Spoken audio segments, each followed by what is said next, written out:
Magandang araw po, kalakbay. Silent listeners niyo po ako. Noon pa man ay palagi na ako nakikinig sa lahat ng mga ina-upload sa inyong channel. Hindi lang talaga ako mahilig magkomento. Siya nga pala, tawagin niyo na lang po ako sa pangalang Ryan. Naninirahan dito sa isang bayan ng Antique. Itong kwentong aking ibabahagi sa inyo ay tungkol ito sa isang matandang nakilala kong naninirahan sa dulo ng purok namin.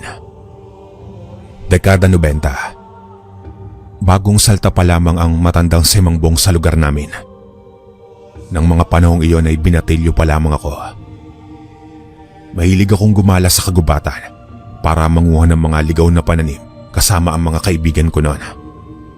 Gaya na lamang ng prutas na bayabas, santol, lansones, at kung ano pang mga prutas at gulay. Dahil sa pagiging gala ko noon, kahit katanghali ang tapat ay yun din ang naging dahilan kaya't natuklaw ako ng ahas. Mabuti na lamang at hindi pa kami nakakalayo ng mga kaibigan ko sa bahay ni Mang Bong. Kaya naman mabilis na akong dinala ng mga kaibigan ko sa bahay ng matanda. Kung hindi niyo po kasi naitatanong mga kalakbay, bantog na albularyo si Mang Bong sa karatig na yon, bago pa man siya mapadpad sa lugar namin. Mabuti na lamang talaga at noong makarating kami sa bahay ni Manong Bong, ay naroroon siya sa may balkonahe at nagpapahangin. Kaagad na tinanong niya ang kaibigan ko kung ano ang ginagawa namin sa bahay niya. "Manong, tulungan niyo po kami, nakagat po ng ahas ang kaibigan namin." Pagmamakaawang wika ng kaibigan kong si Vincent. Hindi naman nag-atubiling gamutin ako ng matanda. Pinaupo niya ako sa upuang malapit sa pintuan at nakita kong may kinuha siyang dalawang maliit na batong kulay puti. Magkadikit ang batong hawak-hawak ni Mang Bong at nakita kong inusalan niya iyon. Pagkatapos ay pinaghiwalay niya iyon at idinikit sa balat ko kung saang parte na tuklaw ng ahas. Noong maidikit na nga iyon, ay nakita kong panay ang pagbuka ng bibig niya na para bang bumubulong lamang habang nagsasalita at siya lamang ang nakakaintindi. Nakatitig lamang ako sa matanda at pinagmamasdan ng bawat kilos niya. Noon ngang matapos mag-usal ng matanda at hinipan niya na ang binti ko kung saan natuklaw ng ahas. Sa maniwala man kahit sa hindi mga kalakbay, ramdam na ramdam ko na para bang may buhay ang malit na batong idiniin ng matanda at para bang sinisip-sip noon ang kung anumang makamandag na gumagapang sa binti ko paakyat. Noong tanggalin na ng matanda ang batong idinikit niya, ay nakaramdam ako ng kaginhawaan sa katawan. Tapos ay bigla na lamang nawala ang ngulngol na nararamdaman ko kanina.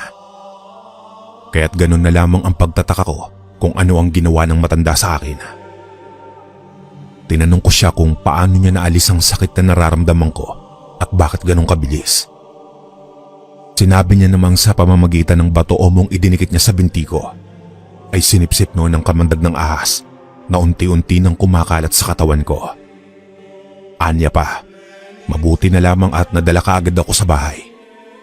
Gawa ng mahigit 1 oras na lamang ang itatagal ko at tuluyan ang kakalat ang kamandag ng ahas sa aking katawan. Pero huwag ka na mag-alala, nasa maayos na kalagayan ka na bata. Sa susunod kasi huwag na huwag kayong papasok sa kagubatan kapag nasa katanghali ang tapat. Alam niyo namang sa ganoong oras ay naglalabasan ng mga ahas.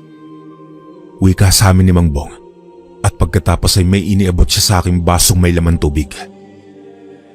"Inumin mo ang tubig na iyan. Makakatulong iyan sa mabilis na paggaling mo." Kinuha ko naman ang tubig at sinunod ang utos niya. Matapos kong inumin ang ibinigay niya ay sinabihan niya ako na magpahinga na muna raw ako at mamaya na kami umuwi sa bahay. Habang nagpapahinga nga kami sa balkonahe ng bahay ni Manong Bong, ay panay naman ang pagtatanong namin tungkol sa kung ano ang ginagawa niya sa buhay at kung papaano siya naging isang bantog na albularyo. Yun kasi ang kumakalat na balita sa purok namin na isa siyang bantog na albularyo sa karatig lugar. Dito na nga nag-umpisa magkwento si Mang Bong mga kalakbay tungkol sa kung paano siya napunta sa pagiging isang albularyo. Ayon nga sa kanyang pagsasalaysay, hindi naman talaga siya isang albularyo o manggagamot noon. Bagkus ay isa siyang antingerong palaging sumasama sa mga kaibigan niya at sa matatandang antingero naghahanap ng mga mutya at medalyon sa iba't ibang panig ng mga kabundukan. Kaya lang naman siya napasok sa pagiging isang albularyo. Yun ay dahil sa kakambal niyang si Boyet. Bata pa raw kasi sila ay lapitin na talaga ng mga masasamang nilalang ang kakambal niyang iyon. Hindi natatapos ang 1 linggo ay palagi itong nagkakasakit. Dahil sa isang manggagamot ang kanilang lolo noon na si Lolo Josie. Kaya't binigyan ng pangontra sa masasamang nilalang si Boyet at kung ano-ano ng mga orasyon ang ginawa ng kanyang lolo para lamang huwag lapitan ng mga masasamang nilalang ang kapatid niya. Hanggang isang beses noon mga kalakbay, bigla na lamang dinapuan ng matinding sakit na hindi maipaliwanag ang kanyang kakambal at naging dahilan iyon ng unti-unti nitong pagkalumpo. Kahit anong gawing panggagamot ng lolo nila sa kakambal niya, ay hindi nito matukoy-tukoy ang sanhi ng pagkakasakit ni Boyet. Ang sabi lamang ng kanyang lolo noon na maraming mga masasamang nilalang ang gustong kumuha sa kanyang kapatid. Lalong-lalo na ang mga engkantong naninirahan malapit lamang sa kanilang lugar. Tinanong niya naman sa abuelo niya kung ano ang dapat nilang gawin para lubayan lamang ng mga masasamang nilalang ang kapatid niya. Sa ngayon ay hindi ko pa alam, apo. Pero hayaan ninyo, hindi ako titigil hanggat hindi ko nahahanap ang lunas na makapagpapagaling sa kapatid mo. Minsang tugon ito sa kanya. Dahil sa nangyayari sa kanyang kapatid, ay palagi na itong ginagabayan ng kanilang abuelo. Sapagkat marami ang nag-aabang na mga engkanto ang gustong makuha ang kanyang kapatid. Hanggang sa noong nagbinata na nga sila, ay nahilig siyang sumama sa kanyang mga kaibigan na maghanap ng mga mutya at iba pang mga kagamitan sa pagiging isang antingero. Mataas ang paghanga niya sa ama ng isa sa mga kaibigan niya. Dahil sa isa itong dalubhasang antingero sa kanilang lugar at may taglay na iba't ibang klase ng karunungan. Kabilang na dito ang talandro ng Sator at Infinito Diyos. Marami na itong nagagamot na hindi kayang pagalingin ng isang albularyo. Kaya naman kapag may lakad iyon o may importanteng pupuntahan, ay palagi siyang sumasama. Isa din kasi sa mga dahilan kung bakit sumasama siya. Yun ay dahil sa gusto niyang malaman at matutunan ang mga ginagawa nitong panggagamot sa mga taong may sakit at pakikipaglaban sa mga nilalang na nasa panig ng kaliwa. Nang sa ganon ay matulungan niya ang kanyang lolo na magamot ang kapatid niya upang maibalik na sa normal ang pamumuhay ni Boyet. Nakikipaglaban rin ito sa iba't ibang klaseng nilalang, gaya na lamang ng mga engkanto, aswang, mambabarang at iba pang nasa panig ng kaliwa. Ayon pa kay Mang Bong, marami nang sumubok na ibang antingerong kumalaban rito at nakawi ng hawak nitong talandro at iba pang mga mutya at agimat. Subalit ni isa ay walang nagwagi. Bagkus ay karamihan ng kumakalaban rito ay nagkakasakit ng matindi at ang iba na may nabaliw at nawala sa sariling huwisyo. May iilan rin ang namatay. Kaya naman wala talagang pagsidlan ang paghangang nararamdaman ni Mang Bong sa ama ng kaibigan niya. Nga pala mga kalakbay, ang alam ng pamilya ni Mang Bong noon na kaya ito sumasama sa mga kaibigang antingero ay para maghanap ng mga medalyon at kung ano-ano pang mutya. Walang kaalam-alam ang mga iyon na kaya siya sumasama sa mga kaibigan niya. Bukod kasi sa pagiging antingero, ay nais niya pang matutunan mula sa mga iyon ang iba't ibang klaseng karunungan sa kanan. Pero nakailang beses nang sumasama si Mang Bong sa mga iyon, ay hindi niya pa rin makuha-kuha ang ibang mga inaaral na karunungan ng mga iyon. May mutya rin siyang matagal nang gustong mahanap at makuha para maibigay niya sa kanyang kapatid. Pero hindi niya makita-kita. Alam niya kasing kapag nakita at nahanap niya na ang mutyang iyon, ay malaki ang maitutulong noon sa kapatid niya. Kaya lang ay mukhang minamalas yata talaga siya. Dahil kahit anong gawin niya ay hindi niya iyon mahanap-hanap. Kaya nga minsan ay naisip niyang mag-isa na lamang na maglakbay sa kabundukan pagdating ng Semana Santa. Baka sakaling magpakita na sa kanya ang mutyang matagal niya nang ninanais. Sinabi naman sa kanya ng kanyang lolo na kung para sa kanya talaga ang isang bagay ay ibibigay ng kusa iyon ng kalikasan. Kahit na may kasama man siya mga kaibigan o wala o sino pa mang Herodes. Baka hindi talaga para sa iyo ang pagiging isang antingero, apo. Tanggapin mo na kasi ang inaalok ko sa'yo. Alam mo namang ikaw lang ang hinihintay ko kung kailan ka na magiging handa. Dagdag pang wika ng kanyang lolo. Alinholo, ang pagiging isang manggagamot ba? Alam niyo naman pong ni minsan ay hindi pa sumagi sa aking isipan ang sundan ng yapak ninyo, lolo, hindi ba? Kaya sa iba niyo na lang po ituro ang pagiging manggagamot ninyo. Pagkukunwaring wika niya sa kanyang abuelo. Dahil hindi lamang ang pagiging isang manggagamot ang nais niyang matutunan. Dahil masigit pa daw ng gusto niya at tanging ang nakakaalam lang noon ay ang kanyang kakambal. Dito niya lang kasi kinukwento ang mga gusto niya sa buhay at ang mga karanasan niya kapag kasama niya ang mga kaibigan niyang antingero. Alam mo naman kasi, apo, na hindi ko pwedeng ipamana sa kapatid mo ang pagiging isang manggagamot. Dahil mas lalo lamang siyang lalapitan ng mga masasamang nilalang. At baka sa pagkakataong iyon ay tuluyan na mapasok ng mga nilalang na iyon ang katawan ng iyong kapatid. Isa pa ay kailangan kanya dahil sa kalagayan niya. Mahabang paliwanag ng kanyang abuelo. Napabuntong hininga na lamang siya at tinapunan ng tingin ang kapatid. Kapag nawala na ako sa mundong ibabaw, sino na ang titingin palagi sa kalagayan ng kapatid mo? Kaya pag-isipan mong mabuti ang sinasabi ko sa iyo. Dagdag pang wika ng kanyang lolo. Hindi na lamang siya umimik pa at nagpaalam na sa mga magulang niya. O teka, saan ka naman pupunta? Tanong ng kanyang lolo. Sinabi niya namang may pupuntahan silang lugar ng mga kasama niya. Pero bago pa man siya makalabas ng bahay, ay narinig niya pang sinabihan siya ng kanyang lolo na pag-isipan niya maigi ang iniaalok nito.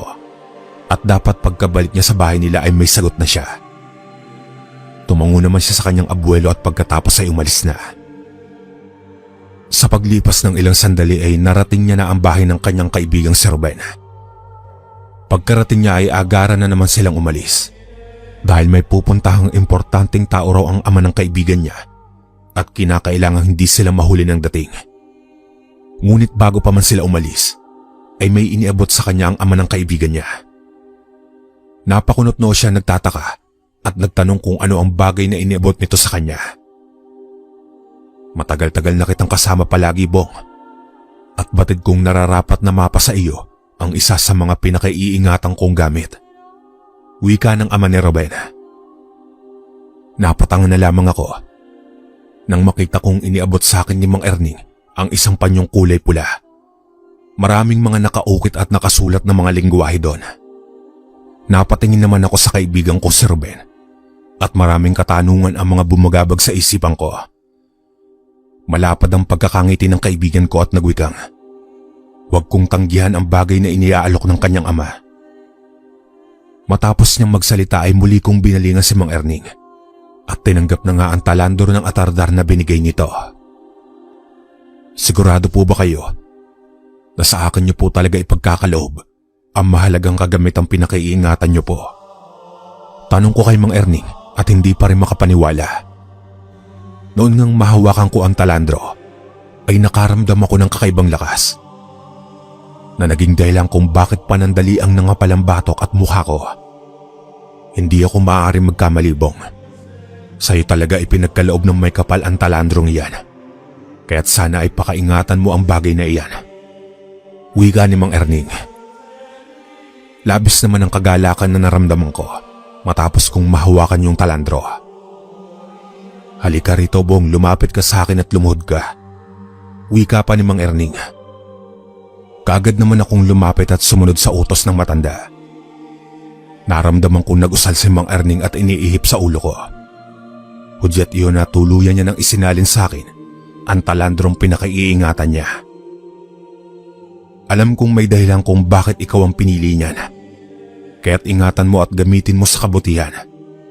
Dahil kung gagamitin mo sa kasamaan ang bagay na yan, kusang aalis sa'yo ang gabay ng talandrong iyan nang hindi mo namamalayan.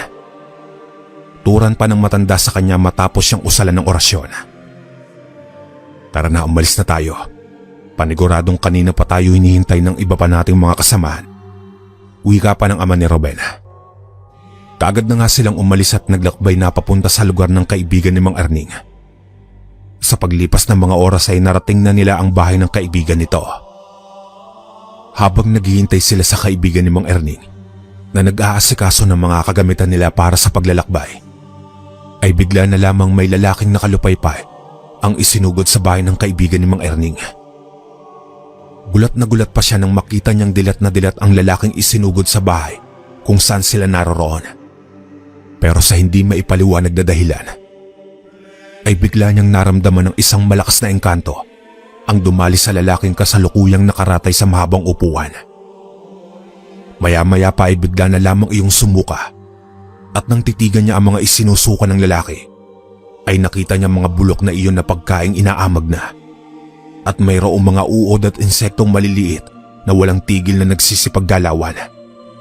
Walang humpay ang pagsusuka ng lalaki, at dilat na ang mga mata nito, na animoy tinatanggalan na ng kaluluwa sa kanyang katawan.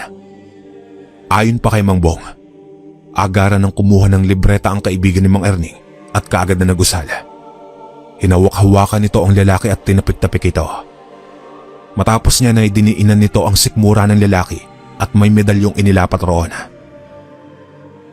Pagkalapat ng matanda ng hawak nitong medalyong sator, ay bigla na lamang nagsisigaw ang nilalang, at panay ang paghingi ng tawad nito na para bang takot na takot sa kaharap. Sigaw ito ng sigaw at umiiyak na nagsusumamong huwag idikit sa katawan ng lalaki ang medalyong gamit ng matanda at nasusunog umano ito. Anong kasalanan ng lalaking ito at bakit mo pinaparusahan? Hindi porket may kakayahan kayong mga engkanto ay may karapatan na kayong paglaruan ang mga ordinaryong tao. Galit na wika ng matanda. Sa nagmamakaawang boses ay sinabi ng nilalang na kaya niya nagawan ng hindi maganda ang lalaking iyon. Yun ay dahil sa natipuhan nito ang nobya ng lalaki. Pero sadyang mahal na mahal ng babaeng iyon ng lalaki. Kaya't kahit anong gawin nitong panghihikayat na sumama sa kaharian nito ay hindi pumapayag ang babae. Kahit na binigyan na nito ng sandamakmak na sakit ang babae, ay hindi pa rin ito sumusuko dahil sa palaging nakaalalay rito ang nobyo. Kaya ang naisip na paraan ng engkanto ay bigyan niya ng sakit ang lalaki para mapapayag niya ang babae na sumama na sa kanya. Pakiusap, huwag mo akong patayin. Pagagalingin ko na ang lalaking ito, hahayaan ko na rin ang nobya niya at hindi ko na sila gagambalain pa. Pagsusumamong wika ng nilalang. Napakahayok mo naman sa babae, lintik ka. Nagagawa mong makapanakit ng mga inosenteng tao para lamang makuha ang mga inaasam mo. Galit na wika ng matandang antingero. Kung hindi pa kaagad ito nadala sa akin, paniguradong pinatay mo na ang taong ito. Kaya pasensyahan na lang talaga tayo. Dagdag pang sad ng matandang antingero, at walang sabi-sabi ay idinikit nito sa hinlalaki ng daliri sa paa ng lalaki ang hawak nitong medalyon. Pagkadikit noon ay agad na nagsisigaw ang engkantong nakasapis sa katawan ng lalaki at nagsusumamong huwag itong kitilan ng buhay. Pero makaraan lamang ang ilang segundo ay natahimik na ang lalaki. Indikasyong tuluyan ng kinitilan ng buhay ng matandang antingerong si Manong Julio ang engkantong nakasapi sa katawan nito. Matapos iyon ay nagsalita si Mang Erming nang kahit kailan talaga ay hindi pa rin kumukupas ang pagiging batikang antingero mo, kaibigan. Napakalakas mo pa rin at kinatatakutan ng mga masasamang nilalang. Abay, syempre naman, wala pa kasi akong mapagpapasahan ng kakayahan ko. Kaya naman magpas hanggang ngayon ay malakas at kinatatakutan pa rin ako ng mga demonyong iyan. Tugon ng matanda na nakataas na upa.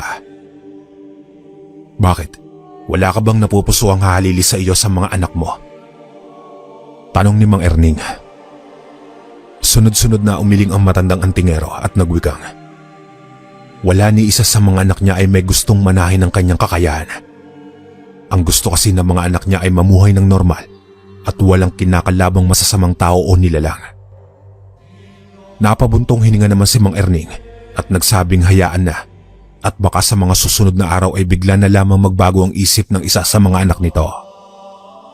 Mahaba-haba pa naman ang panahon at paniguradong may pagkakataon pang magbago ang isip ng isa sa mga anak nito.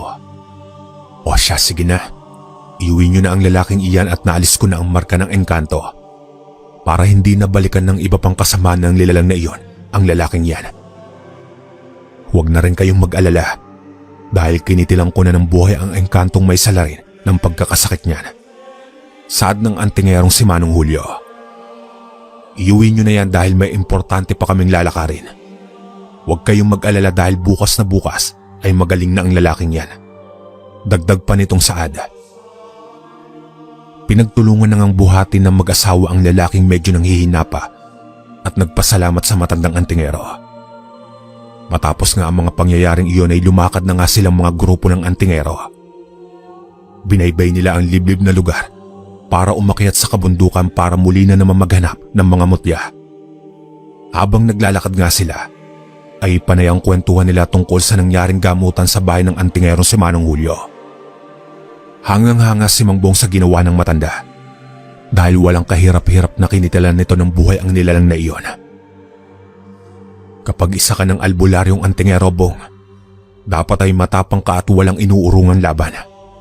Dahil kapag nakitaan ka ng panghihina at pag-aalangan, ay sasamantalahin iyon ng mga nilalang na nasa panig ng kaliwa. At kung mamalas-malasin pa, ay baka mabaligtad pa at ikaw ang makitilan ng buhay pag nagkataon. Kaya dapat maging wais ka at huwag pairali ng awang nararamdaman. Mahabang paliwanag ng ama ni Ruben at tinapik siya sa balikat. Nga pala, hindi ba't sinabi mong isang manggagamot ang lolo mo? Bakit hindi mo sundan ang yapak niya? Dagdag pang Saad nito. Sandali siyang natahimik at nag-isip ng isasagot. Hayaan mo at kapag may libre akong oras ay tuturuan ko kayo ni Ruben. Para naman pagdating ng araw, ay kayo na ang halili kapag may taong nagkakasakit ng matindi at hindi kayang gamutin ng siyensya. Napatingin si Mang Bong sa matanda. Talaga ho, nako maraming salamat po Mang Erming. Pagpapasalamat niya sa matanda dahil hindi niya lubos akalaing unti-unti nang natutupad ang mga pangarap niya sa buhay. Hindi niya rin lubos na maisip na bukod sa binigyan siya nito ng talandro, ay tuturuan pa siya nito ng karunungan lihim at maging ang panggagamot ay ituturo rin sa kanya. Sa paglipas nga ng mga oras at sumapit na ang dilim, ay huminto na muna sila sa bungad ng kuweba. Nagsiga ng apoy ang kaibigan niya, samantalang siya naman ay inihanda na ang kanilang hapunan. Ang sabi kasi ng pinakamatanda sa kanilang grupo, bago sila pumasok sa kuweba ay maghapunan na raw muna sila. Dahil paniguradong magiging abala na sila sa isa't isa at uumagahin na silang makalabas sa kuweba. Makaraan ng ilang minuto ay natapos na silang maghapunan. Sandali pa silang nagpahinga bago pumasok sa loob ng kuweba. Habang nagpapahinga nga sila ay bigla na lamang silang nakarinig ng mga angil sa buong paligid. Hindi lamang iisa o dalawa ang nagmamay-ari ng mga pag-angil na naririnig nila, kundi napakarami na para bang pinapalibutan sila. Paano ba yan? At nandito na ang mga hinihintay natin. Talagang pinatapos lang tayong kumain. Sambit pa ng pinakamatandang antingero sa kanilang grupo at tumayo. Tumayo na rin sila at inihanda na ang sarili. Ayon pa nga kay Mang Bong mga kalakbay. Habang kumakain nga sila kanina ay nararamdaman niya na may umaali-aligid ng aswang sa kanilang pinupwestuhan. At iyon marahil ang dahilan kung bakit pinatigil muna sila ng kanilang pinunong pumasok sa loob ng kuweba. Baka kasi kapag nasa loob na sila ng kuweba, ay hindi lamang aswang ang makasagupa nila.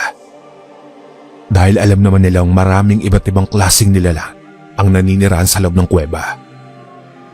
Agad niya nang inilabas ang latigong nakuha niya noong unang pasok pa lamang niya sa loob ng kuweba, kasama ang mga antingerong matatanda at ng kaibigan niyang si Ruben. Ilang sandali pa ang lumipas, ay kanya-kanya nang nagsisipagsulputan ang mga mababangis na aswang at mabilis nang sumunggab sa kanila. Kaagad niya namang iwinasiwas ang hawak-hawak niyang latigo at sa bawat nilalang na natatamaan ay malakas iyong umiiyak na parang labis iyong nasaktan. Sunod-sunod ang ginawa niyang paglatigo sa mga aswang na nagbabalak lumapit sa kanya. Samantalang ang kanyang mga kasama naman ay kanya-kanya ring nakikipagsagupa. Pero habang nakikipaglaban siya sa mga nilalang na iyon, ay doon pa lamang niya naisip na simula nang ibigay sa kanya ng ama ni Ruben ang talandro nito, ay napansin niyang para bang mas lalong tumaas ang kanyang pakiramdam at lumakas ang kanyang pangangatawan. Naging maliksi rin ang mga pagkilos niya, kaya kahit anong gawing pagsunggab ng aswang sa kanya, ay parang langaw lamang ang mga itong dumadapo sa kanya Sa kadahilan ng sa bawat paglapit ng mga ito ay mabilis nang iwinawas-iwas at itinatapon ng mga aswang. Ang iba na may hindi nakalagpas sa kanyang hagupit ng latigong iwinasiwas sa ere. Hindi nga naglaon ay isa-isa nang umatras ang mga aswang, hanggang sa tuluyan na nga iyon naglaho sa malawak na kadiliman. Ang akala yata ng mga aswang na yon, kaya nila tayong kalabanin. Nagdala pa talaga ng sandamakmak na kasamaan. Nagmukha lang tuloy silang langaw na binubugaw. Natatawang wika pa ng pinuno nilang antingero. Sinabihan nga silang bitbitin na ang mga kagamitan at pumasok na sila sa loob ng kuweba. Sa paglipas nga ng mga oras ay may nakuha namang mutya si Mang Bong. Pero bago niya pa nakuha ang mutyang iyon ay halos magbuwis na siya ng buhay. Dahil sa dinala siya sa ibang dimensyon at nakipaglaban siya sa prinsipe ng mga engkanto na nagngangalang Goyo. Napakalakas ng engkanto at kahit anong gawin niyang pakikipaglaban rito at ibinuhos niya na ang lahat ng kanyang kakayahan ay wala pa rin nangyayari. Hindi man lang niya magalus-galusan ng engkantong may nagbabagang sungay at tila ba maraming mga ugat ang nakakapit sa katawan nito. Mabalasik ang pagmamukha nito at sa bawat sagupaan nila ay palagi na lamang siyang tumatalsik. Noong una nga ay ang buong akala niya ay katapusan niya na. Mabuti na lamang at bigla na lamang niyang narinig ang boses ng matandang si Mang Erming mula sa kawalan. Sumisigaw itong hawakan niya ang talandrong binigay nito bago pa mahuli ang lahat. Yun nga ang kanyang ginawa. Kahit na namimilipit na siya sa sakit at halos hindi niya na maigalaw ang katawan, ay dahan-dahan niyang iginalaw ang nangangatog na kamay at dinukot ang talandrong nasa bulsa niya. Noon ngang mahawakan niya ang talandro ay muli na siyang nilukoban ng lakas. Kaya't mabilis na siyang bumangon at nakipagtagisan na sa engkanto. Nalaman niya ring ito pala ang may gawa ng pagkakalumpo ng kanyang kapatid. Dahil simula pagkabata pa, ay isa ito sa mga gabay ng kapatid niya at ang gusto ng engkantong ito ay isama ang kapatid ni Mang Bong sa mundo nila. Kaya naman ang ginawa ni Mang Bong ay gigilitan na sana niya ito ng buhay noong makahanap siya ng pagkakataon. Subalit bigla na lamang may 3 kalahating kabayo at kalahating tao ang lumitaw mula sa kawalan. Dumadagundong ang boses ng isa sa mga itong nagmamakaawa na huwag gilitan ng buhay ang kanyang anak. Ito na ang hihingi ng kapatawaran sa kung anumang kalapastangan ang ginawa ng anak nitong si Goyo. Kahit anong kahilingan mo, Bong, ay tutuparin namin. Huwag mo lang gilitan ng buhay ang anak ko. Nagsusumamong wika pa ng isa sa mga 3 lumitaw sa kawalan. Tapos sa isang kurap lang ng mga mata ni Mang Bong, ay bigla na lamang iyong naging isang napakagandang babae na may mahabang damit. Nalaman niyang ina pala iyon ng nakasagupan niyang engkanto. Sandaling binalingan niya si Goyo at matigas na nagwikang, "Ibalik mo sa normal na buhay ang kapatid ko at sisiguraduhin kung walang mangyayaring masama sa iyo." Marahan namang lumapit ang babae at inabot sa kanya ang isang mutyang hugis pahaba. Sinabihan siya nito na ibaon niya lamang sa katawan ng kakambal niya ang mutya ng bulaklak at muli nang manunumbalik ang dating pangangatawan nito. "Magtiwala ka sa sinasabi ko, Bong. Gawin mo iyan at babalik na sa normal na pangangatawan ng kapatid mo." Anya pa ng ina ni Goyo. Ipinangako rin umano nito na kailanman ay hindi na makakalapit pa si Goyo sa kakambal niya. Noon ngang matanggap niya ang mutya ay bigla na lamang siyang nawalan ng ulirat. At pagkagising nga niya ay nasa labas na siya ng kuweba. Kasama ang mga kagrupo niya. Hawak-hawak niya rin sa kanang kamay ang mutya. Pagka-uwi niya sa bahay ay tinanggap niya na ang alok ng kanyang lolo na siya na ang halili nito sa pagiging manggagamot. Natuwa naman ang kanyang lolo at nagwikang tama ang naging desisyon niya at hindi niya pagsisisihan iyon. Ikinuwento ni Mang Bong sa kanyang pamilya ang naranasan niya. Naniwala naman ang pamilya niya. Dahil ayon pa nga sa kanyang lolo, ganoon raw talaga. Iba-iba ang mga gabay ng tao. May mabait at mayroon namang masasama. Ang iba ay gagabayan ka hanggang paglaki mo at kapag natipuhan ka nito ay kukunin ka na kapag nasa tamang edad ka na. At marahil ay nasa ganong pag-uugali ang gabay ng kanyang kakambal. Mabuti na lamang at naririyan pa ang kanyang lolo para harangan ang masamang binabalak ng gabay na engkanto ng kakambal niya. Dahil kung wala baka noon pa mang tinamaan ito ng matinding sakit, ay nakuha na ito ng engkanto. Simula nga nang maibaon na sa katawan ng kakambal niya ang mutya, ay unti-unti nang nanumbalik ang lakas nito.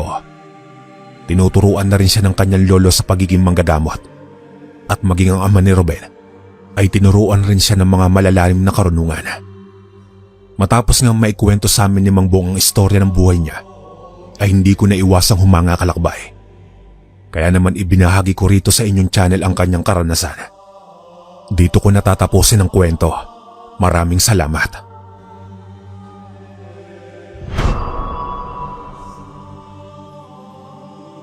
Taong 1954, sa paanan ng kabundukan ng Siquijor ay may isang baryo na tila nalilimutan ng panahon. Sa lugar na ito ay mas pinaniniwalaan ang orasyon kaysa medisina at ang bulong kaysa siyensya. Dito ako nakatira, isang batang ulila na at albularyong tagapagmana ng sinaunang anting-anting. At naniniwala ako sa kasabihan. Sa dilim ng gabi ay doon lumilitaw ang tunay na anyo ng puso. Dahil sa kwentong ibabahagi ko ay magsisimula ang istorya ng pagkakaibigan, pagtataksil at kababalaghan. Hayaan ninyong ibahagi ko ang aking karanasan. Ako si Lira at sisimulan ko na ang aking istorya. Inay, Itay, kaarawan ko po ngayon. 18 na po ako. Dalaga na raw sabi ng mga kapitbahay. Pero kahit ilang taon na ang lumipas, parang kahapon lang nang iniwan niyo ko. Alam niyo po ba, ako na ang tinatawag na albularya. May mga bata akong ginamot na nilagnat ng 3 araw at may sanggol na hindi matahimik sa gabi. Pinagdasal ko, nilagyan ng langis ang noo at gumaling. Naalala ko po yung bilin niyo, Inay. Nasundin ang puso ko at gamitin ang kaalaman ko para sa kabutihan. Sinusunod ko po yun, kahit mahirap, kahit mag-isa. Minsan po, pakiramdam ko may kasama ako. Parang may kamay na humahawak sa balikat ko habang nag-oorasyon. Alam ko na kayo yon. Alam ko hindi niyo ako iiwan, Itay. Naaalala niyo po ba yung anting-anting na iniwan niyo sa akin? Lagi ko po tong suot. Sabi niyo hindi ako pababayaan ng liwanag habang dala ko to. Totoo nga po. Dahil kahit ilang beses na akong nilapitan ng kadiliman, hindi yun nanatili. Ngayong 18 na po ako. Pangako ko po, hindi ako titigil hanggat hindi ko lubos na natututunan lahat ng dapat matutunan. Gusto ko pong mas mapalalim pa ang kaalaman ko. Pupunta ako sa Matanglawin sa matandang babaylan. Baka doon ko po makilala ang tunay kong kapalaran. Salamat po, Inay. Salamat po, Itay. Dala ko po kayo sa bawat dasal, sa bawat haplos at sa bawat lunas. At hindi ako matatakot. Hindi kailanman. Biglang dumilim ang langit habang nakaluhod pa ako sa harap ng puntod ni na Inay at Itay. Ilang sandali lang ay bumuhos ang malakas na ulan. Tumayo ako agad.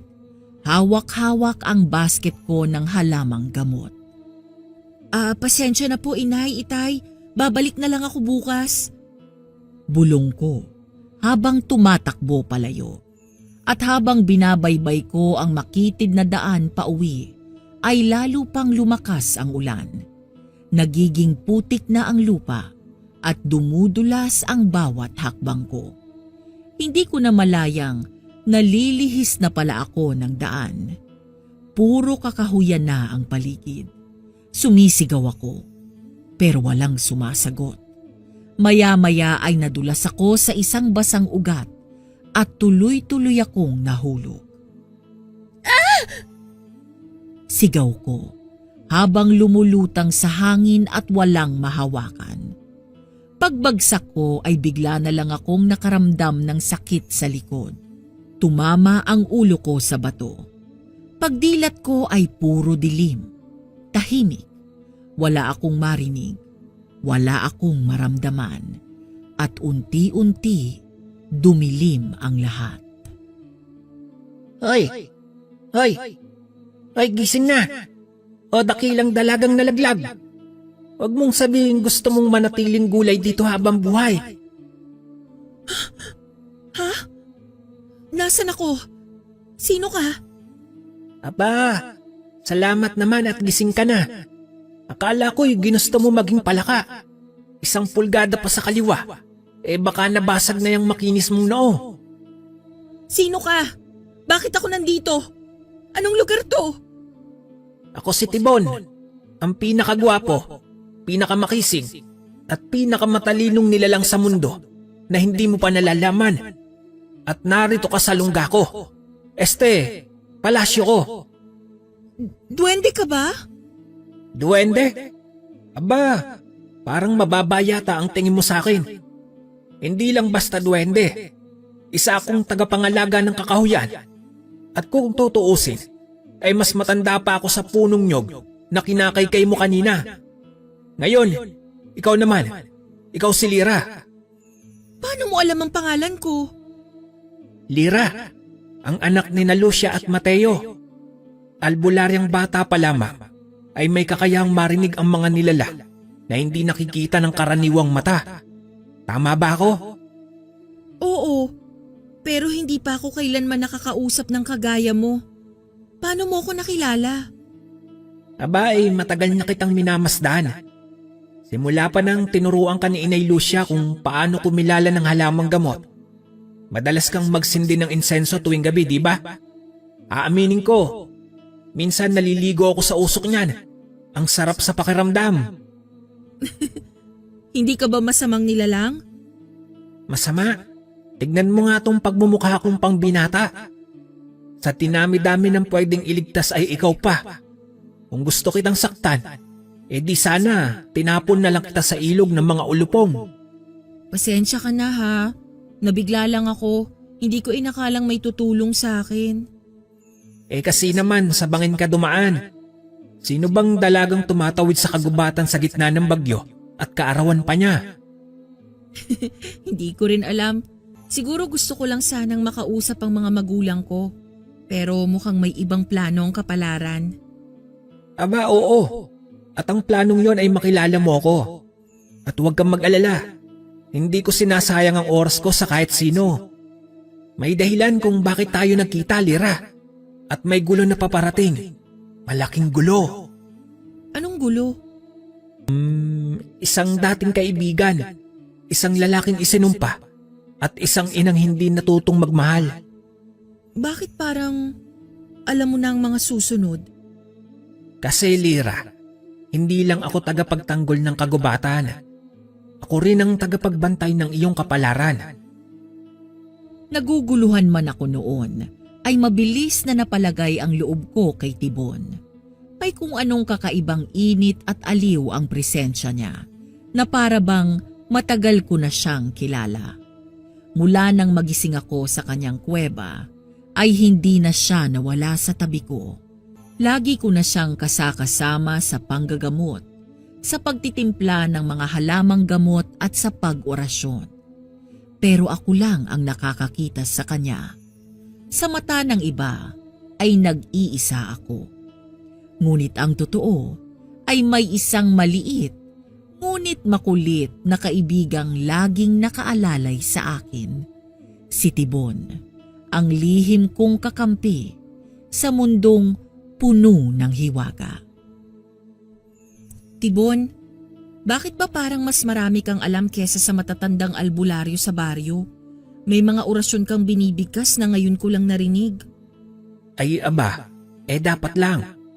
164 na taong pagsasaliksik at pagkukwento mula sa mga diwata, tikbalang, engkanto at pati sa mga aswang. Hindi ba't sayang kung hindi ko maipapasa sa'yo? 164? Ibig mong sabihin, ganun ka nakatagal dito? 100 mahigit tag-ulan, Lira. Sa totoo lang, may panahon na ang mga duwende ay may mga uniforme pa at sumasali sa digmaan ng mga anting-anting. Iba ang daigdig noon. Mas buhay ang himala at mas laganap ang mahika. Ngunit habang tumatagal, ay nauubos ang paniniwala. Nauubos ang mga tulad mo. Gusto ko pang matuto, Tibon. Yung mga orasyon na ginamit mo nung tinanggal mo ang lamig sa katawan ni Aling Petra, ituro mo rin yung ginawa mo nung may nakapasok na masamang espiritu kay Iho. Yung anak ni Mang Ador. Hindi ko alam yun eh. Ituro mo naman sa akin. Aba, teka lang. Hindi basta-basta yan, Lira. Ang orasyon ay parang apoy na nagbibigay liwanag. Pero kayang sunugin ng kamay ng walang alam. Alam ko. Pero marunong naman akong sumunod, di ba? At ikaw ang nagturo sa akin na ang tunay na albularyo ay hindi lang manggagamot, kundi tagapagtanggol. Ayan, yan ang gusto ko sa'yo. Marunong kang makinig, pero matapang. Sige, simulan natin sa 3 antas ng orasyon. Una ang pananggalang para sa sarili. Pangalawa ang panggagamot para sa kapwa. At pangatlo, ang pagbukas para sa mga laylayan ng mundo na hindi dapat laging bukas. Pangbukas? Oo, Lira. Yung mga susi sa pagitan ng ating mundo at ng sa kanila. Sa mundo ng mga nilikha sa dilim. Mga daan patungo sa kung saan umiikot ang sumpa, kasunduan at kababalaghan. Hindi yan ginagamit ng basta-basta. Isang maling bigkas ay pwedeng mawala ang kaluluwa mo. Nakakatakot. Pero kailangan kong matutunan. Lalo na kung may mas malalakas na nilalang pa akong kailangang harapin. At darating ang oras na yon, Lira. Kaya sinimulang kitang bantayan. Gaano katagal mo na akong binabantayan? Simula nung isinilang ka. Nakita ko ang liwanag sa iyong aninong sanggol pa lang. Isang gabi, habang binubunot ng nanay mong si Lucia ang damong Maria para gamutin ng isang may ubo, ay napadaan ako sa inyong dampa. Narinig ko ang iyak mo. Mahina pero kakaiba. May himig ang tinig mo, Lira. May sigla ng kalikasan. Bakit hindi ka nagpakita noon pa? Hindi pa panahon. Ang mga tulad ko ay hindi basta-bastang sumusulpot. Kailangan ng pagtawag at ng puso ng bukas. Nang mamatay ang mga magulang mo ay naramdaman kong humina ka. Pero hindi ka nawala. At nang ikay mag-18, ayan, pinatnubayan kitang tuluyan.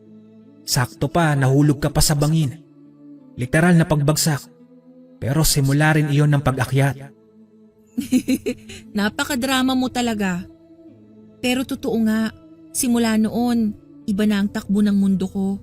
Parang lahat ng bagay ay may saysay. Pati ang mga panaginip ko, mas buhay. Dahil unti-unti nang bumubukas ang mata mo. Hindi lang ito tungkol sa pagkikita natin. Ikaw, Lira, ay isinilang para maging tagapagpanatili ng balanse. May mga nilalang na gustong lamunin ang liwanag at may mga kaluluwang tulad mo na nilikha upang magsindi ng apoy. Ngunit bakit ako? Mas marami namang magagaling, mas matanda, mas bihasa. Dahil hindi ang edad o karanasan ng batayan, kundi ang puso. At ang puso mo, Lira, ay hindi natakot magmahal kahit pa sa gitna ng pag-iisa. Tibon, nakita mo rin ba ang sumpa na bumabalot sa batang kabaryo kong si Elias? Oo, Lira. Isang batang minsang busilak. Ngayon ay ginagapangan ng dilim ang kanyang pinanggalingan. Isinumpa ng sariling ina. Ngunit hanggang ngayon ay nananatili sa kanya ang bahagi ng kabutihan. Gusto ko siyang tulungan. Ayokong hayaang lamunin siya ng sumpa. Kaya nga kita tinuturuan. Ang bawat orasyon na ituro ko ay armas para sa laban na paparating. Ngunit tandaan mo, Lira, hindi lahat ng naliligaw ay gustong iligtas at hindi lahat ng nilalamon ng dilim ay handang tumalikod dito. Kung ganon, susubukan ko pa rin hanggat kaya ko. Ayan ka na naman. Yan ang dahilan kung bakit kahit ang isang duwending tulad ko ay pinili kang bantayan. Salamat, Tibon. Hindi man kita madala sa harap ng iba, pero ikaw ang kasama kong tunay. At hindi lang ako. Kapag ikaw ay tuluyang tumawid sa landas ng karunungan, ay marami pang ibang nilalang ang tatayo sa likod mo. Basta nariyan ka, handa akong matuto ng higit pa. Tera, ituro ko na sa iyo ang orasyon ng apoy. Pero ingat lang at baka mamaya ay mapaso mo lang ang palayok ni Aling Belen.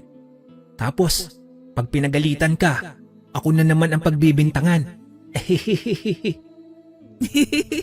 Huwag kang mag-alala, ako ang sasalo ng sermon. Pero ituro mo na. Ngayon na. O siya, handa ka na ba sa apoy ng lihim? Handang-handa. At kasama ko ang pinakabibo at pinakapilyong duwende sa buong Sikihor. Aba, pero aaminin ko tama ka riyan. Tara na nga at bago pa tayo abutan ng buwan, ay may kababalaghang kailangang isulat sa iyong puso. At itinuro nga sa akin ni Tibon ang lahat ng dapat kong matutunan. Mula sa mga sinaunang orasyon hanggang sa mga lihim ng kalikasan na hindi basta-basta nakikita. Hindi siya nagsawa na ulit-ulitin ang mga dasal. Ipaliwanag ang kaguluhan sa bawat simbolo at itama ang aking pagbigkas. Sa bawat pagdapo ng gabi, ay kasama ko siyang nagpapalakas ng loob at pananampalataya. Hanggang isang gabi, habang tahimik ang paligid at tila ang buwan ay nagmamasid mula sa itaas, ay dumating ang pagsubok. Isang nilalang na matagal nang naiwan sa dilim ang biglang sumubok sa lahat ng aking natutunan. Sa loob ng kubo ko ay may biglang dumagungdong sa bubong. Narinig kong may mabigat na yapak at tila gumagapang. Sino ka? Anong kailangan mo sa bahay ko? Ako lang naman si Lagrina.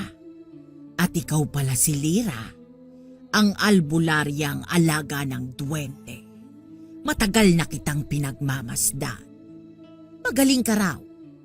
Subukan nga natin kung totoo. Lumayas ka! Hindi ka dapat naririto!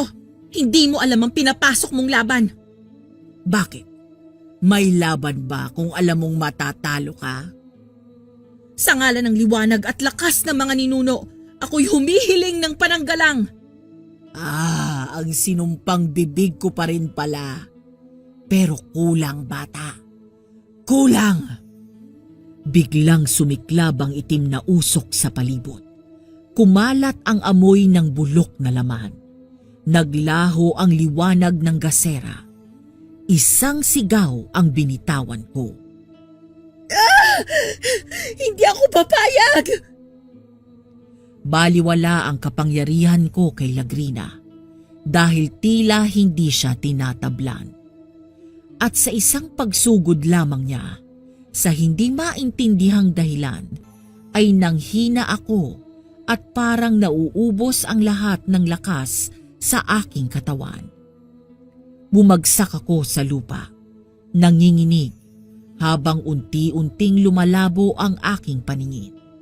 Ngunit sa gitna ng katahimikan ay isang bulong ang dumampi sa aking diwa. Si Tibon. Lira, papasukin mo ako. Pahihiramin kita ng aking lakas. Wala na akong ibang mahawakang pag-asa kundi si Tibon. At sa isang iglap ay parang may umakyat na apoy sa aking laman. Nararamdaman kong gumagalaw ako. Malakas ako. Ngunit hindi ako ang gumagabay. Katawan ko ito, ngunit si Tibon ang may hawak ng laman at lakas ko. Pero saksi ko ang lahat. Nakikita ko ang diwa ko, ang lahat ng nangyayari, kahit si Tibon ang lumalaban para sa akin. Hindi mo dapat pinakikialaman ang mga kagaya ko, Tibon. Wala ka na sa mundo ng mga diwata. Isa ka na lamang alamat. Alamat na may kakayahang durugin ng kagaya mong halimaw. Huwag mong subukang lapastanganin ang katawang ito. Katawan ng isang batang albularya? Mahina! Bakit mo piniling itaya ang sarili mo sa isang katawan ng tao? Dahil ang pusong dalisay, kahit sa pinakamarupok na anyo, ay mas makapangyarihan kaysa sa sino mang isinumpa. Subukan mo kung sugatan, Tibon. Tignan natin kung hanggang saan ang iyong yabang. Sa ngalan ng liwanag ng bathala, sa mga anito ng kalikasan, at sa dugong hindi yumuko kailanman, lumayas ka sa lupaing ito, Lagrina. Ayoko sa sermon. Lasapin mo ang bangis ng aking lahi. Sige, ipunin mo ang dilim, Lagrina. Mas madaling tamaan ng pusod ng gabi kapag ito'y masyadong makapal. Salbahing duwende! Tikman mo ang apoy ng aking galit. Ang apoy mo'y malamig kumpara sa galit ng mga diwata. May tunog ng malakas na pagsabog. Nag-uumpugan ang mga aninong may dalang kasamaan at liwanag mula sa katawan ko. Ano itong liwanag? Sumasakit ang balat ko. Iyan ang liwanag ng paniniwala at ng lakas na hindi mo kailanman maiintindihan. Dahil ang sa inyo'y puro takot, galit at kasinungalingan. Hindi ako natatalo! Hindi gayon! Uulitin ko, Lagrina. Lumayas ka o tuluyang mapaparam ang iyong kaluluwa. Mga dasal mong lumang-luma na. Hindi yun epektibo sa panahong ito. Pero ito'y totoo. Kahit anong bago, ang katotohanan ay hindi naluluma. Hindi pa tapos to, Tibon. Bakit, Lagrina? May lakas ka pa bang lumaban? May sumpa pa akong maiiwan. Sa pagbagsak ng unang dugo ng aking anak, ay muling mabubuhay ang aking galit. Sumpa mong iyon ay itatali ko sa langit at lupa. Hindi ako papayag na masaktan si Lira. Isang araw ay mawawala ka rin sa katawang yan. At pag alis mo, ay babalik ako. Kung babalik ka ay babalik din ako. At kahit paulitin natin ang laban sa daang taon, ay isa lang ang kahihinatnan mo. Hindi mo na ako matatakot. Hindi mo na ako mapipigilan. Sa ngalan ng pagkakaisa ng katawan at espiritu, luhod! May matinding pagyanig. Napaluhod si Lagrina, humihiyaw, at biglang may liwanag na bumalot sa paligid. Hindi ito maaari! Tahimik, ang gabi muling lilinaw. At ikaw ay maglalaho sa ulap ng iyong sariling kadiliman. Tibon! Tibon! Hindi ito ang wakas ko. Susundan kita. Susundan ko si Lira. Babalikan ko kayong dalawa. Isang matinis na huni ng hangin ang umalingaw-ngaw. Nawala si Lagrina at biglang katahimikan. At yan ay para sa lahat ng buhay na nilapastanganan ninyo. Maya-maya pa ay narinig kong bumulong sa diwa ko si Tibon. Lira, tapos na. Balik ka na. Hawak mo na muli ang sarili mo. Salamat. Salamat sa lahat. Kung hindi dahil sa'yo, baka wala na ako ngayon. Hindi mo kailangan magpasalamat ng ganyan, Lira. Ang tungkulin ko'y gabayan ka. Hindi iligtas ka sa lahat ng bagay. Ngunit iniligtas mo pa rin ako at hindi ko yun malilimutan. Ikaw ang naging lakas ko nang ako'y nanghihina na. Dahil kailangan mong manatiling buhay. Kailangan mong magpatuloy, lalo na ngayon. Bakit? Tapos na ang laban, hindi ba? Wala na si Lagrina. Natalo na natin siya. Oo, natalo natin siya. Ngunit hindi siya nawasak, Lira. At bago siya tuluyan naglaho, ay ibinuga niya ang huling sumpa, ang kanyang pagbabalik. Magbabalik siya? Paanong? Kailan?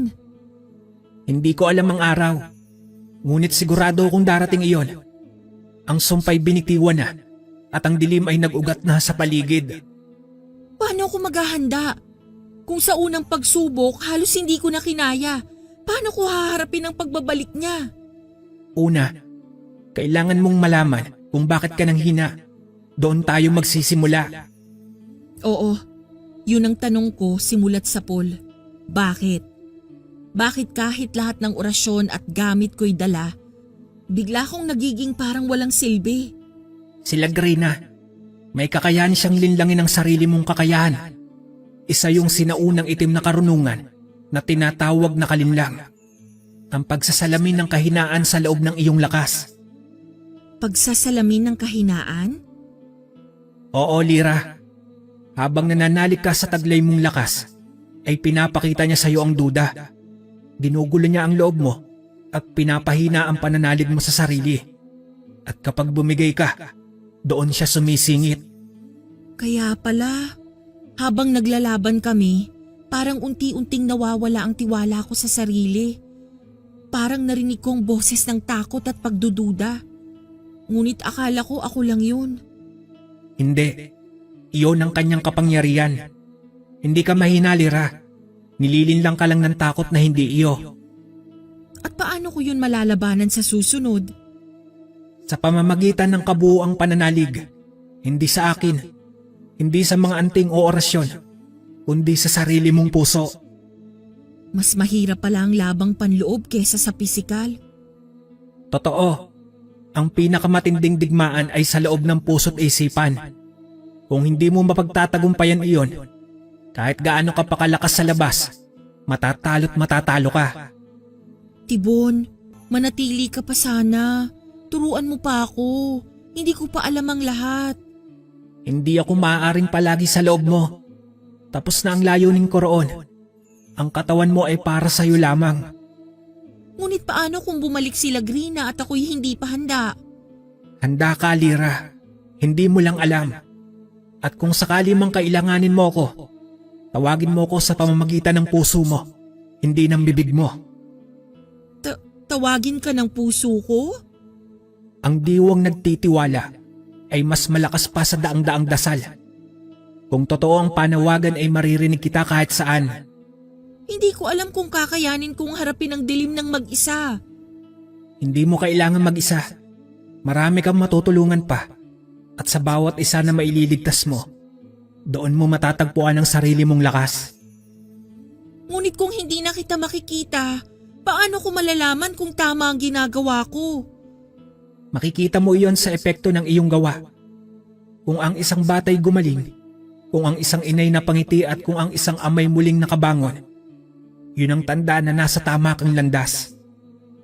Napakabigat pala ng pinili kong landas. Hindi ko na to kayang talikuran, 'di ba? Hindi na. At hindi mo rin gugustuhan talikuran ito, Lira. Dahil ito ang dahilan kung bakit ka nabubuhay. Kailan ka huling naging bahagi ng mundo ng tao? Matagal na. Panahong ang liwanag ay dilim, ay naglalaban pa sa pisikal na anyo. Ngayon ay puso na nagtatagisan. At ako ngayon ay bahagi ng labang yon? Ikaw ay ang isa sa mga huling tagapag-alaga ng liwanag. Kaya mo ito, masigit pa. Kung sakali mang ako'y manghina muli, kung muling magduda, babalik ka? Babalik ako kung kinakailangan. Ngunit wag mo akong hintayin, Lira. Lumaban ka at doon mo mararamdaman ang presensya ko. Hinding-hindi ko malilimutan ang lahat ng tinuro mo, Tibon. At hinding-hindi rin kita malilimutan, Lira. Isa ka sa mga iilan na tunay na nakakita sa akin at tumanggap sa akin ng buong loob. Mahal kita, kaibigan. At ako rin sa iyo, Lira. Hanggang sa muling pagkikita. Hanggang sa muli. Naghiwalay kami ng landas ni Tibon at wala akong kasiguraduhan kung kailan kami muling magkikita. Tahimik kong tinanggap ang pangungulila, ngunit hindi ako nagpabaya. Nilibang ko ang sarili sa pag-aaral ng mas malalim pang mga orasyon, dasal at lihim ng kalikasan. Araw at gabi, isinasagad ko ang aking lakas sa pagsasanay, sa katawan, diwa at loob. Kailangan kong maging handa sapagkat alam kong darating ang sandali ng pagbabalik ni Lagrina. At sa gitna ng katahimikan ng baryo Mapanglao ay dumating si Eladio, isang binatang misteryoso, malamlam ang mga mata at may dalang lihim na hindi ko kaagad naarok. Tao po, May tao po ba riyan? Sino yan? Magandang gabi po. Patawad kong abala. Ako po'y may sakit. Sandali lang. Aba, anong nangyari sa kamay mo? Nabali sa pagkakadulas sa bangin. Ako po'y napadaan lang at may nakapagsabing albularya raw po kayo rito. Halika, pumasok ka. Maupo ka muna riyan sa bangkito. Hindi na bago sa akin ang bali. Maraming salamat po. Huwag kayong mag-alala, hindi ako mapag-abala. Hindi mo kailangang magpaumanhin. Bukas ang bahay ko para sa nangangailangan ng lunas. Ako nga pala si Lira. Ako naman po si Eladio. Ako'y bagong salta lamang dito sa baryo Mapanglao. Kalilipat mo lang? Saan ka ba galing? Mula po sa bayan ng Malinaw. Medyo malayo rito, lampas pa sa kabundukan. Ah, sa Bandaron pala. Mabundok at maraming punong kahoy. Bakit ka lumipat dito? May nais kasi akong kalimutan at may nais akong simulang muli. Masalimuot yata ang pinagdaanan mo. Masasabi rin ganun. Hindi madali ang iwan ng nakasanayang tahanan. Pero mas mahirap ang manatili sa lugar na puno ng alaala ng kirot. Ang sakit, kahit saan mo dalhin, sumasama pa rin minsan. Pero mas mabuti nga marahil ang pagbabago. At kayo po, matagal na po ba kayong nanggagamot? Bata pa lamang ako, may kaalaman na akong taglay. Pero ngayon lang ako tuluyang nag-iisa sa gawaing ito. Wala na akong magulang eh. Ikinalulungkot ko ang inyong sinapit. Ngunit sa aking palagay ay ipinagmamalaki nila ang ginagawa mong paglilingkod. Salamat. Ngayon, tignan ko na yung kamay mo. Masakit pa rin kapag ginagalaw. Natural lang, bali ito. Pero hindi naman labis. Kailangan lang ng ayos, tapal at orasyon. Gawin mo lang ang sinasabi ko. Opo, Humikit ka. Huwag kang bibitiw sa hinga. 1, 2, huminga ka ng malalim. Ayan. aray! Tapos na. Ang sakit, panandalian lamang. O ngayon itatapal ko na tong dahon ng lukban. May halong langis ng nyug din to. Salamat, Lira. Hindi ko akalaing may ganito pa palang kaalaman na hindi kailangan ng ospital. Hindi lahat ng sakit ay sa syudad lang nalulunasan. Minsan, ang lunas ay nasa paligid, sa dahon, sa dasal, sa dalangin. Kahanga-hanga ka, Lira. Kakaiba ka. Isa akong albularyang nagsusumikap lang. Sa totoo lang, minsan nangangapa pa rin. Pero ikaw ang una kong nakita na tila kayang gamutin ang hindi lang sugat, kundi ang takot. May takot ka bang dinadala, Eladio? Siguro, baka hindi lang sa bali ng kamay ko ang tunay kong sugat. Hindi ako mapilit. Pero kung kailan mo naisin, maaari kang magsalita. Maraming salamat. Mahirap magtiwala agad. Pero sa'yo, tila parang hindi ko kailangan magduda. Ang tiwala ko ay hindi hinihingi. Ipinapakita ko lamang na naririto ko. Kailan mo pa huling nakausap ang isang estrangherong tulad ko? Kanina lang yata. Ngayon lang. Matagal na rin akong sanay sa katahimikan. At hindi ka natatakot na mag-isa sa kagubatan? Sanay na ako sa gabi. Sanay na rin ako na hindi lahat ng nilalang ay nakikita ng mata. Parang may ibang ibig kang sabihin. Basta huwag kang gagawa ng masama, ligtas ka rito. Hindi ako nagpunta rito para manakit. Ang bitbit ko'y sugat at hindi lihim. Minsan, ang sugat ay may kaakibat na kwento. May mga kwento ako na hindi pa handang isiwalat. Walang pumipilit sa'yo, pero tandaan mong ang bawat sugat ay mas madaling maghilom kapag hindi isinusuklob sa dilim. Tila mas marami kang alam kaysa sa nakikita. Maraming taon na rin akong nakikinig sa kalikasan. Sila ang nagtuturo sa akin. At ako, Lira, may maririnig ka ba mula sa akin? Tahimik ang aura mo, ngunit mabigat. Para kang may dalang ulap sa likod. Isang ulap na matagal nang hindi umuulan. Baka kailangan lang ng lugar na pwedeng iyakan. Baka nga, at baka ito na yon. Kung may nais kang ibulalas, huwag kang matakot. Ang kubo kong ito, bagamat maliit, may puwang para sa mga naliligaw. Ako'y hindi naliligaw. Alam ko kung saan ako pupunta. Ngunit hindi ko sigurado kung ano naghihintay. Anumang naghihintay, mas mabuting harapin ito ng may lakas. At lakas ang isa sa mga bagay na nagbibigay ng lunas at tiwala. Tila may misteryo ka ring itinatago, Lira. Baka pareho lang tayong may mga hindi pa sinasabi. At kung sakaling ako'y bumalik, maaari ba kitang muling makita? Ang pintuan ko'y bukas sa lahat ng nangangailangan. Ngunit hindi ko pinapangako na madali ang bawat pagtanggap. Hindi ako naghahanap ng madali. Ang hanap ko'y totoo. Kung ganun, huwag mong sayangin ang pagkakataon. Alagaan mong mabuti ang kamay mo. Babalutin ko ito ng tela. Huwag mong basain ng 2 araw. Salamat muli, Lira. Isang hindi inaasahang gabi, ngunit tila mahalaga. Minsan, ang mga hindi inaasahan, sila ang may dala ng pagbabago. Magpapaalam na ako, Lira. Maraming salamat at magandang gabi. Walang anuman, Elijah. Hindi ko maipaliwanag, pero tila may puwang sa puso ko na nais muling makita si Elijah. Magaan ang loob ko sa kanya. Pero iba na may parang halong pananabik na hindi ko maintindihan. Sa bawat pagdalaw niya sa aking kubo ay lalo lamang lumalalim ang damdaming yun. Hindi lang siya basta pumupunta para magpagamot o makipagkwentuhan. Palagi siyang may dala. Minsan ay prutas, minsan ay halamang gamot na siya raw mismo ang namulot sa gubat. Hindi man niya sinasabi, ay ramdam kong may dahilan ang kanyang presensya at unti-unti tila ba ang katahimikan ng aking mundo ay may bagong tinig na sumisingit. Lira? Elijah, nakakagulat ka naman. Halos mahulog ako sa bangkito.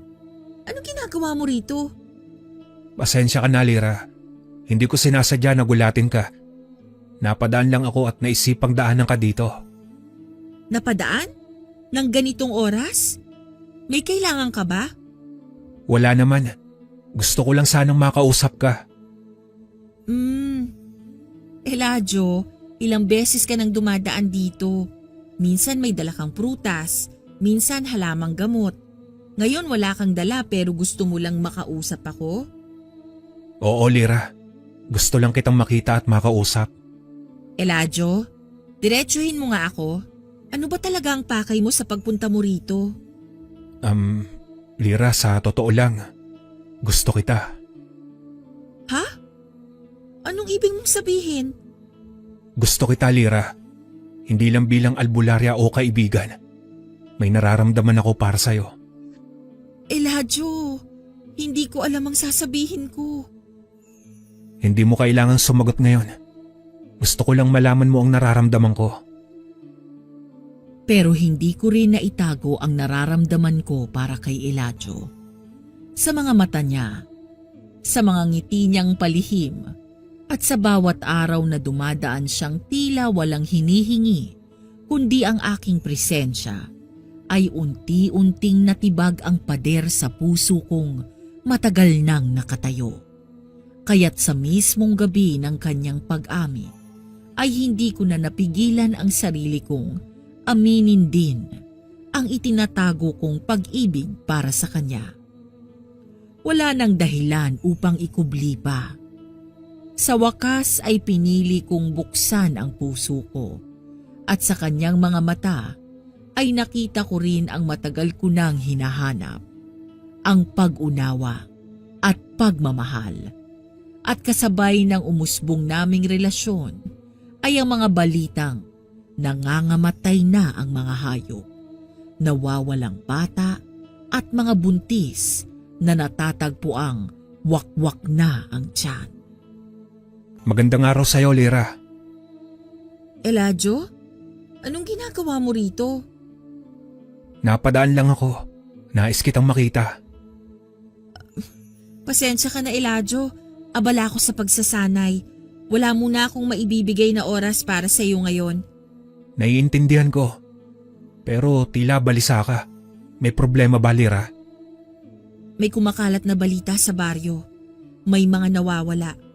At may mga hayop na natatagpo ang patay. Nag-aalala ko para sa ating mga kabaryo. Baka naman gawa-gawa lang ang mga balitang iyan. Minsan ang takot ay nagpapalaki ng mga kwento. Hindi ko alam, Elijah. Pero bilang albularya, nararapat lang na maghanda ako. Kaya nga ako nagsasanay eh. Tama ka. Pero baka mas makakabuti ang magpahinga ka muna. Ang labis na pag-aalala ay hindi rin maganda. Hindi ko kayang magpahinga habang may panganib na nagbabantang sumira sa ating baryo. Naiintindihan ko ang iyong pag-aalala. Pero baka sa ibang araw na lang natin pag-usapan ito. Hindi ko nais madagdagan pa ang iyong iniisip. Salamat sa pag-unawa, Elijah. Pero kailangan ko talagang magpatuloy sa aking pagsasanay. Sige, magpapaalam na ako. Ingat ka, Lira. Ingat ka rin, Elijah. Pag-alis ni Elijah ay laking gulat ko dahil biglang sumulpot sa harapan ko si Tibon. Kumusta ka naman?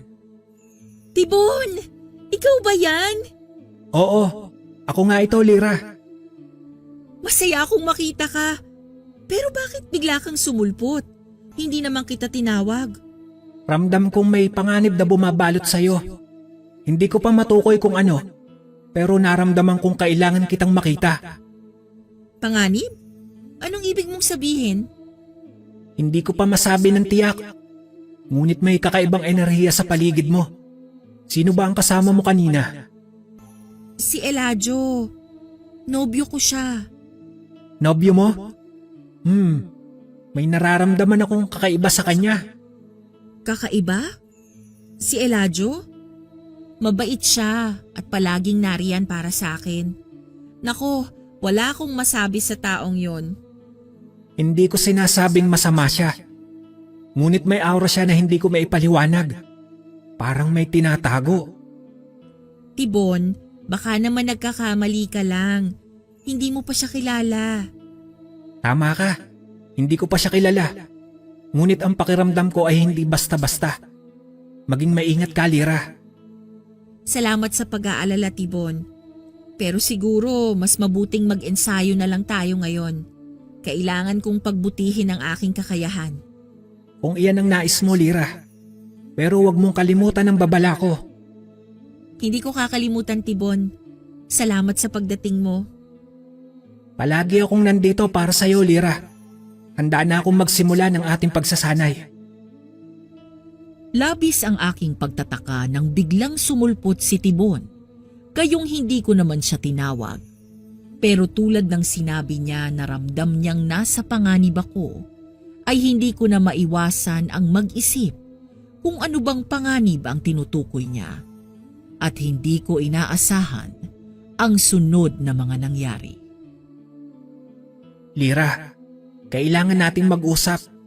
May ipinakita sa akin ang mga anino kagabi. Anito? Ano na yun, Tibon? Mukhang seryoso ka. Dahil seryoso ito, Lira. May nakita akong pangitain. Ikaw, duguan, at si Elijah, siya ang dahilan. Teka, anong ibig mong sabihin? Si Elijah? Duguan? Tibon, hindi ko maintindihan. Nakakita ako ng imahe niya. Bilang isang aswang, Lira. May dugo sa kanyang bibig. Hindi ito guni-guni lang. Isa itong babala.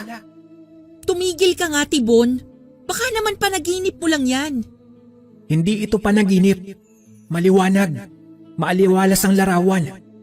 Ikaw ay nakahandusay at wala ng buhay. At siya, si Elijah ay nakatayo sa ibabaw mo. Hindi ko matatanggap yan. Si Elijah? Gaano mo siya kakilala para sabihin mo yan? Oo, hindi ko siya kilala. Pero kilala ko ang enerhiya ng kadiliman. Ang aura niya ay may bahid ng sumpa. Tibon, Hindi mo ba naiisip na hindi ka na makatwiran? Wala kang sapat na batayan. Lira, makinig ka. Pinapakita sa akin ang mga bagay, hindi para saktan ka. Gusto lang kitang iligtas. Paano mo naman ako nililigtas kung pinaparatangan mo ang taong mahal ko? Hindi ito basta paratang. Ang mga nilalang na gaya ko ay nakararamdam. At ang nararamdaman ko ay panganib. Pero paano kung mali ka? Paano kung may ibang paliwanag sa nakita mo? Wala akong hiling kundi ang iyong kaligtasan. Ngunit kung ayaw mong maniwala, ay hindi ko naman iyan maipipilit. Gusto mo kong iligtas, pero sinisira mo ang tiwala ko sa kanya. Mas pipiliin mo bang mamatay sa kamay ng iniibig mo kaysa makinig sa akin? Hindi mo naiintindihan, Tibon. Matagal ko nang iniingatan ang puso ko. At sa unang pagkakataon, naramdaman kong minamahal ako. Paano mo masasabing masama siya?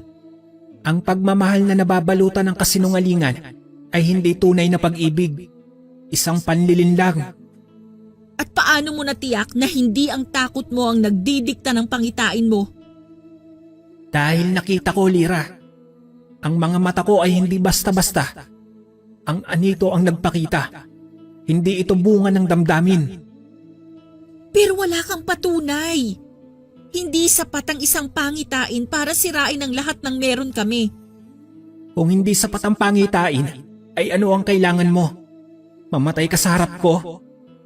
Tibon, huwag mong sabihin yan. Alam mong hindi kita sinasaktan kahit kailan. Ako man ay nasasaktan. Dahil alam kong darating ang oras at ako lang ang makakakita sa pagbagsak mo. Hindi ako babagsak. Hindi ko hahayaan yon. At lalong hindi si Eladio ang gugustuhing makasakit sa akin. Ang demonyo hindi laging halata, Lira. Minsan mas mapanlin lang pa sila sa kaibigang palangiti. Tumigil ka na, Tibon. Hindi ko to kayang pakinggan ngayon. Ayaw mong pakinggan dahil mas pinipili mong maniwala sa kasinungalingan. Mas pinipili kong maniwala sa taong ipinadama sa akin na may halaga ko. Hindi mo yan maibibigay, Tibon. Hindi ko kailangang ipadama yan. Ako ay tagapagbantay. At bilang tagapagbantay, tungkulin kong magsabi ng totoo. At tungkulin kong magdesisyon sa sarili kong buhay. Kung ganyan ang iyong desisyon ay igagalang ko. Ngunit huwag mong sabing hindi kita binalaan. Salamat sa babala. Pero ngayon, hayaan mo kong maniwala sa pag-ibig ko. Ang pag-ibig na mali, ang tinutukoy ay parang apoy na magbibigay ng init. Pero tutupukin din ang lahat sa paligid. Mas pipiliin kong masunog kesa mabuhay sa takot. At ako'y laging nandito. Kapag dumating ang sandaling kailangan mo ko, ay tawagin mo lang ako, Lira. Ngunit sana, hindi pa huli ang lahat. Sana nga mali ka, Tibon. Sana nga. Dahil kung tama ka, ako ang mawawala. At ako ang mababasag. Paalam muna ngayon, Tibon. Kailangan kong magpahinga. Bantayan mo ang puso mo, Lira. Hindi lahat ng umaamo ay tunay. At hindi rin lahat ng nananakot ay kaaway. Maging matatag ka. Ang dilim ay hindi basta-basta, ngunit ikaw ay liwanag. At kahit pa madilim ang paligid, magsisindi ako. Nabubulag man ako ng pagmamahal para kay Eladio, ay naroon pa rin ang pagdadalawang isip. Kaya isang gabi na magkasama kami, ay diniretso ko na siya ng tanong at pinaaamin. Eladio, may matagal na akong gustong itanong sa'yo. Uy, seryoso yan ah. Para kang pulis niyan, Lira. Ano bang kasalanan ko at parang may interogasyon? Hindi ito biro. Sana, kung may tinatago ka sa akin, sabihin mo na. Ha? Abay parang pelikula ito ah. Parang nakakakaba naman. Ano bang ipinapahiwatig mo, Lira? Eladio, naririnig ko ang mga balita. Ang mga hayop na nawawala. Mga kabataang bigla na lang hindi umuuwi. May umamin na may nakita raw na nilalang sa gubat. May pulang mata, mabangis at mabilis. Eh baka naman hayop lang yun. O kwento-kwento lang ng matatanda? Huwag mong idaan sa biro, Elijah. Hindi to nakakatawa. Patawad, Lyra. Hindi ko lang alam kung saan pupunta ang usapan. Didiretsuhin na kita. May kinalaman ka ba sa mga nangyayaring yon? May tinatago ka ba sa akin? Lyra naman. Ako? Tingnan mo nga ako oh. Mukha ba akong may kakayahang manakmal ng baka? Hindi ko alam. Kasi minsan, parang hindi kita lubusang kilala. May mga sandaling parang iba ka. Iba? Paanong iba? Tahimik ka. Nawawala minsan sa gabi. Tapos biglang lalabas ka na parang walang nangyari. Minsan parang malamig ang balat mo kahit mainit ang panahon. Eh baka mahina lang ako sa dugo. Kailangan ko siguro ng yakap mo para uminit. Elijah, huwag mo nga akong ginagago. Hindi ko naman intensyon. Pero Lyra, bakit mo bigla akong pinagbibintangan ng ganito? Dahil lang ba sa mga chismis? Hindi lang chismis to. May nakita ang isa kong kaibigan. May pangitain siya. At ikaw ang nakita niya. May dugo ang bibig. Pangitain? Sa panaginip lang pala? Hindi basta panaginip. May kakayahan siyang makita ang mga tinatagong anyo. Eh di sana siya na lang ang tanungin mo kung gusto mong maniwala sa kanya kaysa sa akin. Gusto kong ikaw mismo ang magsabi sa akin ng totoo. Sabihin mo, Elijah. Ano ka ba talaga? Ako si Elijah. Ang lalaking araw-araw bumibisita sa kubo mo. Ang lalaking handang magpatawa kahit minsan wala na sa lugar. At higit sa lahat, ang lalaking umiibig sa iyo, Lyra. Kung totoo ang lahat ng sinabi mo, bakit hindi mo ako kayang tignan sa mata ngayon? Kasi nasasaktan akong pinagdududahan mo. Mas masakit ang masaktan dahil niloko ko ng taong pinagkakatiwalaan ko. Lyra, kung may kadiliman man sa akin, ay hindi iyon sapat para kalimutan mong minamahal kita ng totoo. Hindi sapat ang pag-ibig para patawarin ang kabuktutan kung meron man. Kaya bago pa mahuli ang lahat, sana maging totoo ka sa akin. Lyra, kung darating ang araw na hindi mo na ako kayang tignan dahil sa katotohanan, sana tandaan mong minahal kita sa paraang alam ko. Sana nga wala akong pagsisihan. Hindi naging sapat ang mga palusot ni Elijah. Nararamdaman kong may tinatago siya sa akin. Kaya naman mismo ng gabing yun ay lakas loob ko siyang sinundan. At hindi ako makapaniwala sa aking nakita. Elijah? Elijah, ikaw ba yan? Lyra, anong ginagawa mo rito? Bakit ka sumunod? Hindi ako mapakali. Hindi ko alam, parang may humihila sa akin patungo rito. Hindi ko kayang umupo na lang at maghintay. Lalo na ngayong maraming nangyayari sa paligid. Hindi mo kaya maghintay? O hindi mo kaya magtiwala? Elijah, hindi sa ganun. Gusto ko lang malaman ang totoo. At anong totoo ang inaasahan mong makita? Ako na may sungay. Ako na may pangil. Yan ba ang gusto mong mapatunayan? Hindi. Gusto ko lang makatiyak. Makumpirma sa sarili ko na wala akong dapat ikatakot. Bakit? Dahil may sinabi sa'yo ang sinasabi mong kaibigan mo? Dahil sa panaginip niya, Lyra? Ako to. Hindi ba sapat ang bawat araw na kasama mo ako? Elijah, hindi ko alam kung paano pa kita paniniwalaan kung ikaw mismo parang may tinatago. Baka ikaw ang may kinatatakutan, hindi ako. Biglang nag-iba ang kinikilos ni Elijah. Elijah? Elijah, anong nangyayari sa'yo? Bakit ka napapahawak sa dibdib mo? Lyra, hindi ko mapigil. Anong hindi mo mapigil? Saan masakit? Sabihin mo. Mainit. Parang may nag-aapoy sa loob ko, Lyra. Lumayo ka. Hindi kita iiwan. Sabihin mo kung anong kailangan kong gawin. Wala kang magagawa, Lyra. Hindi ko na kayang pigilan pa. Aalisin ko na lang sana. Pero... Elijah, ano to? Anong tinatago mo? Lira, patawarin mo ako. Sa harapan ko ay unti-unting nagbago ang anyo ni Elijah. Ang balat niya'y dumilim, ang mga matay nanlilisik, at sa kanyang bibig ay tumubo ang matutulis na pangil. Hindi ko na siya makilala. Hindi na siya ang Eladyong minahal ko. Isa na siyang ganap na aswang. Lira, patawarin mo ako. Hindi ko na kayang itago pa ang totoo. Ako'y isinumpa. Isinumpa? Anong ibig mong sabihin, Elijah? Ang ina ko, sila Grina. Siya ang nagtanim sa akin ng sumpa. Isang mahikang walang pagtakas. Ginawa niya akong aswang. Bilang kabayaran sa walang hanggang lakas, talino at buhay. Hindi pwede. Sila Grina? Ang ina mo? Oo, Lira.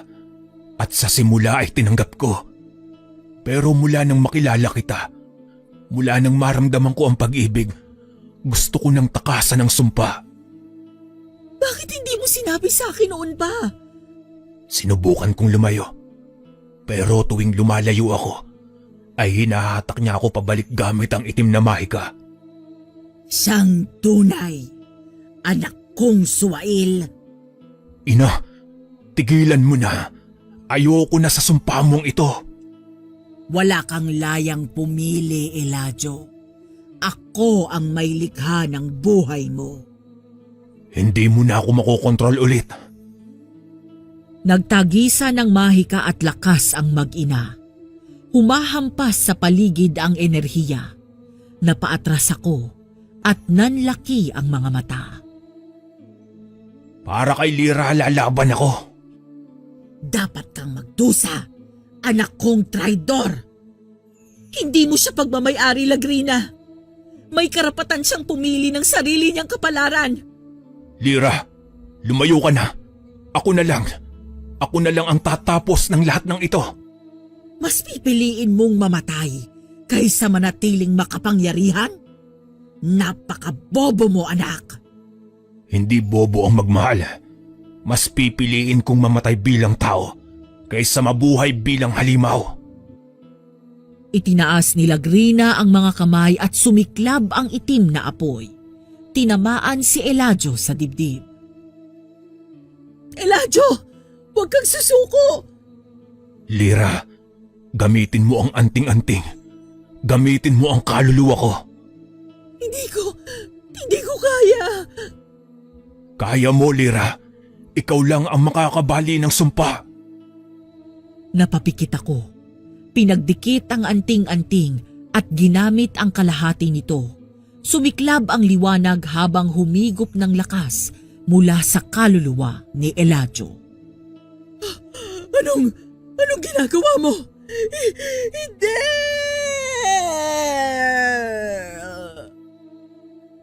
Sa wakas ay nilamon ng sariling itim na mahika si Lagrina. At kasabay nito ay nabuwag ang sumpa kay Elijah. Nabuhay siyang muli.